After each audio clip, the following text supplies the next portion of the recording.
एक बड़ी घटना हो गई कि भगवान धरती पर है। ब्रह्मा चकित है, विस्मित है। ब्रह्मा अत्यंत विस्मित है ब्रह्मा कि जब प्रत्येक गाय में उसे कृष्ण दिखाई दिए, कपोत, कागा, कोयल में, कुरंग, मीन और भृंग में, तितलियों में, भ्रमरों में, सामान्य जो कीट, छोटे कृमि जो रेंगते हैं, ऐसे जीव जो उड़ते हैं, जो जल में हैं, जल की वनस्पतियां, सारे पादप पौधे, जल और अग्नि, वायु, तेज प्रकाश में एक ही दिखाई दिया, कोई दूसरा नहीं। क्योंकि वो ये परीक्षा लेने आए थे कि कौन है धरती पर। इतना आनंद, आमोद, प्रमोद, इतना उल्लास किसके कारण है? तो वो तो यहां विस्मित हो गए कि ब्रह्म का साधारणीकरण हो गया, सरल हो गया। ये बड़ी मनोवैज्ञानिक बात है। सबसे कठिन है सरलता की साधना, सहज होना। साधु सहज समाधि भली। जब आप बहुत सहज होते हैं, शांत, स्वाभाविक, जब आप बहुत स्वाभाविक होते हैं, सहज होते हैं, आप में कोई आवरण नहीं, जब ऐन्द्रिक चांचल्यता नहीं, मन की चपलता नहीं, मन की कोई मूढ़ता नहीं, जब चित्त का भी कोई चांचल्य नहीं है, इंद्रियों में कोई हलचल नहीं है, जब उस पल जब आपका अंतःकरण शांत, व्यवस्थित, मर्यादित रहता है, तो आपका आनंद ही कुछ और है। आनंद जीव का स्वभाव है।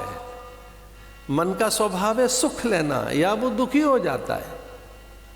मन प्राय या तो दुखी होगा या सुखी होगा, पर आपका जो स्वभाव है वो आनंद का है। आप कहाँ मन दुखी हो जाता होगा या सुखी हो जाता होगा, हर्षित होता होगा, कभी विस्मित होता होगा, कभी आहत होता होगा, चिंतित और दुखित होता होगा। ये आपका मन, आप नहीं। आप कभी दुखी नहीं हुए, आपको कोई दुख नहीं पहुंचा सकता। जिस दिन आप चाहें तो कभी भी कोई आपको दुख नहीं दे सकता। बस आपको ज्ञान में खड़े रहना है, फिर कोई दुख नहीं दे पाएगा आपको, कोई नहीं दे पाएगा। ये तो मन है जो दुखी हो जाता है। आप में आपका मन दुखी है या सुखी है, वो जयी है। कभी लगता है मैं जीत गया, कभी हार गया। किसी के रूप सौंदर्य को देखकर, वस्तु पदार्थों को देखकर, किसी की अट्टालिका, वाहनों की लंबी कतार और उसकी धन की वृद्धि अथवा उच्च पद प्रतिष्ठा देखकर जो चिंतित आहत होता है, वो मन है आपका। या थोड़ा सा पद पाकर जो बौर आ जाता है, वो मन है आपका। जरा सा पद क्या मिल गया तो हर दिन हर पल आपको अग्र पंक्ति चाहिए, दूसरे को नहीं आगे बैठने दोगे। पूर्व होने के बाद भी अतीत में था कोई पद, अब तो नहीं है, पर मन है कि घेरे बैठा है, पहली पंक्ति के ही लिए चिंतित है। वो सब में है ये स्पृहा। स्पृहा तो ये सब में है। महापुरुष भी तो इस स्पृहा से मुक्त होना चाहते हैं। वित्तेषणा को तो कोई भी जीत लेगा, पुत्रेषणा को, लोकेषणा कैसे जीती जाए? तो जो ऐसे अग्र बनकर हर पल वंदनीय भाव में ब्रह्मा रहते थे कि उन्हें अभ्यास हो गया था, यम, वरुण, कुबेर आदि उन्हें नित्य प्रणाम करें। कई लोगों को प्रणाम का अभ्यास हो जाता है, वो ढूंढ रहे होते हैं कि आज किसी ने नहीं किया। कहाँ गए सब? आज तो शीश झुकाया ही नहीं किसी ने। वो मत्था टेकने वालों की भीड़ कहाँ चले गई? तो फिर वहां जाएंगे जहां कोई शीश झुकाए। अभ्यास हो गया है मन को। ये भी एक अभ्यास तो है।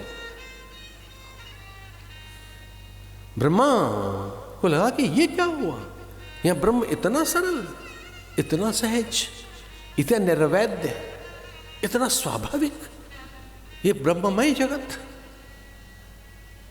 अश्रु एक कण जितना है, वैसे सागर दिखा, वैसे जल कण दिखा, वैसे ओस कण दिखा।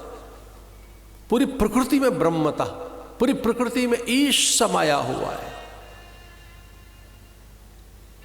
उन्हें पहली बार अनुभव हुआ वो ब्रह्माकार अनुभव, जिससे वेद निकले हैं,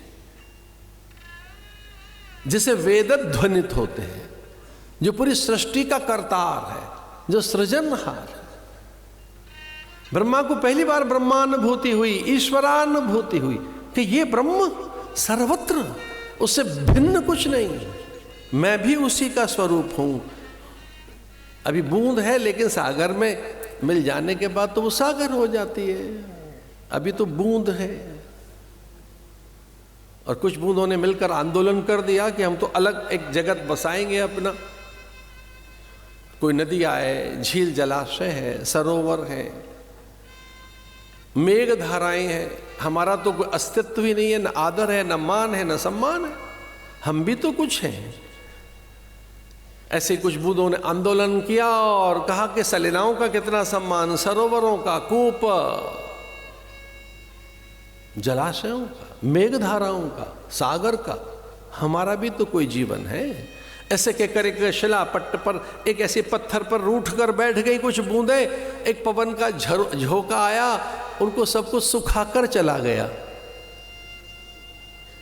लेकिन जो हठी थी, जिद में थी, कोई बड़ी सी बूंद, उसे लगा कि इससे पहले कि ये पवन मेरा अस्तित्व ही मिटा दे, ये बयार का झोंका मुझे ही खो दे, मुझे ही ले जाए, मेरे रूप नाम का है कलेवर अस्तित्व को, तो मैं विराट हो जाऊं।